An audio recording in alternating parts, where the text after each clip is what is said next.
Hello students, मैं प्रतीक पुरोहित एक बार फिर से स्वागत करता हूं आप सभी का आपके अपने शो खबर जंक्शन में।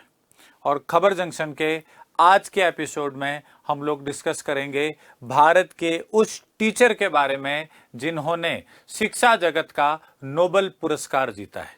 जी हाँ, कौन है वो शिक्षिका और उसके साथ साथ उनके किन प्रयासों के लिए, किन कार्यों के लिए उन्हें शिक्षा क्षेत्र का नोबेल पुरस्कार कहे जाने वाला प्राइज दिया गया, वो हम इस वीडियो के माध्यम से जानने का प्रयास करेंगे। तो आप सभी को जानकर बहुत खुशी होगी कि भारतीय शिक्षिका रूबल नागी को शिक्षा के क्षेत्र में अपने असाधारण योगदान, इनोवेटिव प्रैक्टिस यानी कि नवाचार के तरीकों से पढ़ाने के लिए और उसके साथ साथ सामाजिक क्षेत्र में योगदान के लिए दुबई में जो है ग्लोबल टीचर प्राइज 2026 से सम्मानित किया गया। ग्लोबल टीचर प्राइज 2026, जिसे शिक्षा क्षेत्र का यानी कि एजुकेशन के फील्ड का नोबेल पुरस्कार भी कहा जाता है, यह भारतीय मूल की एक टीचर को दिया गया है।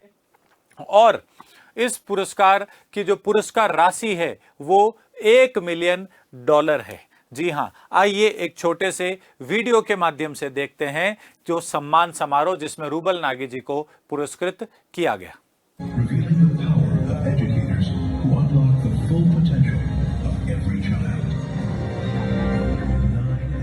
And the winner of the 2026 GEMS Education Global Teacher Prize is Rubal Nagi, artist and educator from the Republic of India.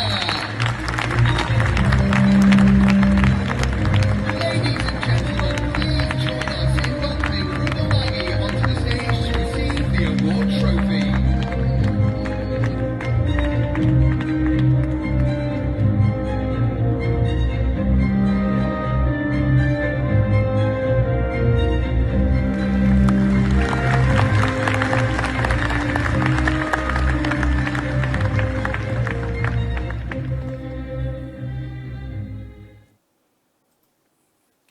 तो आपने देखा किस प्रकार से भारत के लिए एक बहुत गर्व का मौका था। भारतीय टीचर रूबल नागी जी को पुरस्कार से सम्मानित किया गया। आइए जरा जानने का प्रयास करते हैं आखिर कौन है रूबल नागी और क्यों उन्हें इस पुरस्कार से सम्मानित किया गया। तो रूबल नागी का जन्म जम्मू कश्मीर में हुआ है, लेकिन इनका पालन पोषण भारत के अलग अलग आर्मी कैंटोनमेंट्स में हुआ है क्योंकि इनके पिताजी मिलिट्री सर्विस में हैं। रूबल नागी ने अपनी शिक्षा लंदन के आर्ट स्कूल से की और पिछले लगभग 24 वर्षों से ये शिक्षा के क्षेत्र में प्रयासरत हैं। एजुकेशन के फील्ड में लगातार ये एफर्ट्स कर रही हैं। रूबल नागी की बेस्ट जो इनकी स्थापना है वो है रूबल नागी आर्ट फाउंडेशन। उसके साथ साथ इनकी एक पहल है मिसाल मुंबई, और इन दोनों पहलों के माध्यम से यह जो अंडर रिप्रेजेंटेड लोग हैं भारत के ऐसे लोग जो पिछड़े वर्ग से आते हैं, झुग्गी बस्तियों में जो बच्चे रहते हैं, उनको शिक्षा के क्षेत्र से जोड़ने का, मुख्य धारा में लाने का यह लगातार कार्य कर रही हैं। इनके जो मुख्य कार्य है वो ये टूटी फूटी जो जर्जर अवस्था की दीवारें हैं उनको पेंट करवाती हैं, उनको ठीक करवाती हैं और उनके ऊपर छोटे बच्चों को गणित, विज्ञान, पर्यावरण और इतिहास जैसे विषय पढ़ाने का और सिखाने का कार्य करती हैं। इन दीवारों को लिविंग वॉल्स ऑफ लर्निंग के नाम से जाना जाता है। ये एक पढ़ाने का बड़ा ही इनोवेटिव तरीका है, यानी कि नवाचार युक्त तरीका है, जिससे न केवल बच्चे प्रभावित हुए हैं बल्कि जिस क्षेत्र में इन्होंने ये सारा कार्य किया उसके आसपास के क्षेत्र के लोग भी इसमें उनकी मदद करने के लिए आगे आए। रूबल नागी के इन प्रयासों के कारण स्कूल में बच्चों का दाखिला बढ़ा है। लगभग 1 लाख से अधिक विद्यार्थियों ने स्कूलों में एडमिशन लिया है और स्कूल ड्रॉप आउट रेट्स यानी कि बच्चे जो बीच में स्कूल्स को छोड़ देते हैं, स्कूल ड्रॉप आउट रेट में भी 50% से अधिक की कमी आई है। रूबल नागी ने पुरस्कार जीतने के बाद यह कहा है कि इस पुरस्कार राशि, जो कि एक बहुत बड़ी राशि है, $1 मिलियन, इस पुरस्कार राशि से वो बच्चों को डिजिटल शिक्षा और व्यावसायिक शिक्षा के क्षेत्र में आगे लेके जाना चाहती हैं। यानी कि डिजिटल एजुकेशन और vocational as well as commercial education के फील्ड में वो विद्यार्थियों को, बच्चों को आगे लेके जाना चाहती हैं। आप देखिए किस प्रकार से रूबल नागी ने अपने अभियानों के तहत, अपने इनिशिएटिव्स के तहत, अपनी पहलों के तहत इन दीवारों को, जो जर्जर अवस्था की दीवारें थी, उन्हें एक बहुत ही इंटरेस्टिंग तरीके से बच्चों के लिए एंटरटेनिंग के साथ साथ लर्निंग की वॉल भी बनाया, यानी कि सीखने की दीवार भी बनाया। इनका मुख्य कार्य क्षेत्र मुंबई है और मुंबई की झुग्गी बस्तियों में जो बच्चे जिन तक शिक्षा नहीं पहुंच पा रही थी, उन बच्चों को शिक्षा की मुख्य धारा के जोड़ने का इन्होंने मुख्य कार्य किया। बात करते हैं ग्लोबल टीचर पुरस्कार के बारे में। तो ग्लोबल टीचर पुरस्कार 3 संस्थाएं, जेम्स एजुकेशन, वार्के फाउंडेशन और यूनेस्को द्वारा मिलकर दिया जाता है। इस पुरस्कार की स्थापना वर्ष 2014 में हुई है और ये शिक्षा जगत का नोबेल पुरस्कार भी माना जाता है। इसकी पुरस्कार राशि $1 मिलियन है। जी हां, $1 मिलियन, और शिक्षा क्षेत्र की सबसे बड़ी पुरस्कार राशि वाला ये अवार्ड है। इस अवार्ड के लिए व्यक्ति खुद को भी नॉमिनेट कर सकता है, यानी कि अपना नामांकन आप खुद भी कर सकते हैं, या फिर कोई दूसरा इंसान या संस्था भी आपका नामांकन कर सकती है।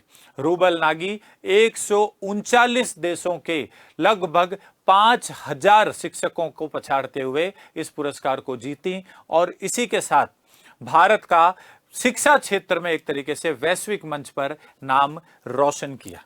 तो रूबल नागी को, उन सभी बच्चों को जिनको इन्होंने शिक्षा की मुख्य धारा से जोड़ा, और भारत देश को इस पुरस्कार के लिए बहुत बहुत बधाई। स्टूडेंट्स, खबर जंक्शन के हमारे पिछले एपिसोड में हमने खेजड़ी आंदोलन के बारे में डिस्कस किया था और मैंने आप लोगों से think and comment, food for thought का क्वेश्चन पूछा था कि खेजड़ी आंदोलन पर सरकार और प्रशासन का क्या रवैया होना चाहिए। उस पर आप में से काफी सारे स्टूडेंट्स ने बढ़ चढ़कर हिस्सा लिया, लेकिन जो सबसे प्रभावी आंसर मुझे लगा वो लगा कृति सिंह का।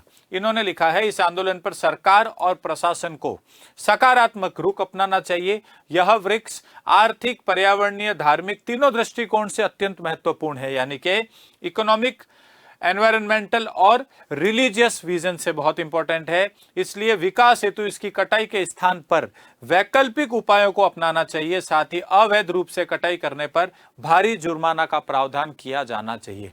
बहुत ही पॉजिटिव आंसर इन्होंने दिया है, क्योंकि ये आंदोलन में जो मुख्य मुद्दा है वो था पर्यावरण बनाम विकास, यानी कि एनवायरनमेंट वर्सेस डेवलपमेंट, और इन पर्यावरण और विकास के मुद्दों में संतुलन बनाए रखते हुए ये आंसर दिया गया है कृति द्वारा।